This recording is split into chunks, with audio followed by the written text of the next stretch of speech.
Did you know that lots of companies waste tons of money upgrading things the wrong way? Today we're diving into how to avoid that trap and achieve breakthrough performance by upgrading your pace point capacity the right way. I'm talking about the fourth step in the operational physics focus framework: upgrade.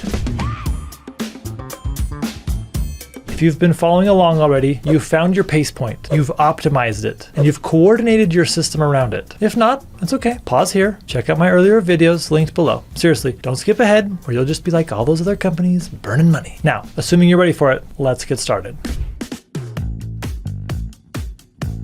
Here's the deal. Upgrade is the step most companies jump to first, and they miss out on huge returns by skipping the groundwork. When it's done right, at the right time, upgrading isn't an improvement, it's a game changer. Done wrong, you're stuck with excess capacity and wondering, why is my ROI just so darn bad? Today, we're tackling the big questions. Should you even upgrade? And if so, when and how? Before we dig into upgrading, let's do a quick reality check. Have you nailed the first 3 steps of the focus framework? That's first, finding your pace point. That's that specialized resource in your system that adds unique value while also determining the overall pace of what's going on. Have you optimized it to get the peak output without spending a dime? And then lastly, have you coordinated everything else to flow smoothly around it, giving it the support it needs to perform at peak output? If you're shaky on any of these, don't move forward. Don't do normal. Check out those 3 videos linked in the description for extra help. Skipping ahead risks creating capacity that just sits idle. Make sure you're ready. All right, assuming you've got the basics down, should you upgrade your pace point capacity? Only if you first meet these 3 conditions. First, do you have sustained demand that exceeds your capacity? Your pace point should be running close to 100% with paid demand, not just inquiries, for a good chunk of time. A week probably isn't long enough, and 6 months probably is too long. You'll have to determine for yourself exactly how long to wait before making an upgrade, but make sure you've waited for a little while to ensure your demand is sufficient. Second, your coordination efforts from step 3 have got to be automatic. Try this for a second. Just stop managing your coordination for a few weeks. If things still run smooth, you're probably good. If not, just keep coordinating. Third, you need to get some clarity around where your next pace point is in line. You should know where your pace point will shift after upgrading so that you're not caught off guard when trouble arises somewhere else in the system, because it's going to arise somewhere else in the system. Meet all 3 of these? Good news. You are ready to upgrade without wasting resources. Now let's talk about how to upgrade.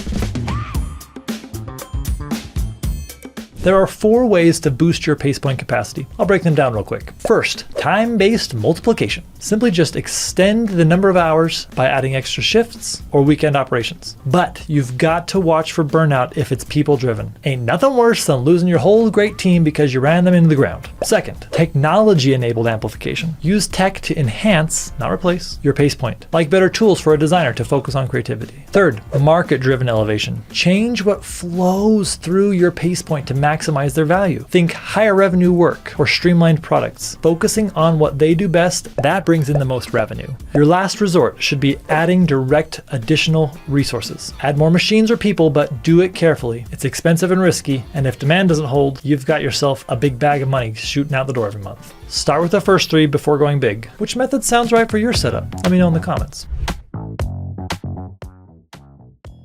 Now, upgrading isn't always smooth sailing, so let's tackle 2 big challenges. First, upgrades can create chaos if coordination isn't logged in. When you change capacity, everything else has to adjust. Think of it like retraining an orchestra to a new beat. It's not just the conductor who's changing the pace, everyone around them has to change as well. So start to plan coordination before you upgrade. Second, upgrading a pace point often shifts it somewhere else. Know where your next pace point will go ahead of time so that you're prepared, but don't you dare let determining where your next pace point is keep you from moving forward on the first one. I'll tell you this much, the death of far too many corporate initiatives is simply brought on by the lack of freaking movement. By the way, have you ever seen an upgrade backfire? Even if it wasn't around a strategic pace point, I'd love to know about it. Let me know in the comments. Call it some market research. Now, let me share a quick win. A software company's pace point was their senior architect, swamped with demand and maxed out at reviewing 10 projects a week. Instead of just hiring another architect, which would have been a costly upgrade, they upgraded the capacity of that pace point using technology amplification, one of the 4 ways of upgrading we talked about earlier. They invested in AI-assisted design tools that automated the routine checks, allowing the architect to focus on high-level reviews and handle 18 projects a week. What's the result then? That's an 80% boost in capacity at the pace point. That means improved project quality and immediate revenue growth from taking on more clients. Pretty good, right? So upgrading your pace point isn't just about adding capacity.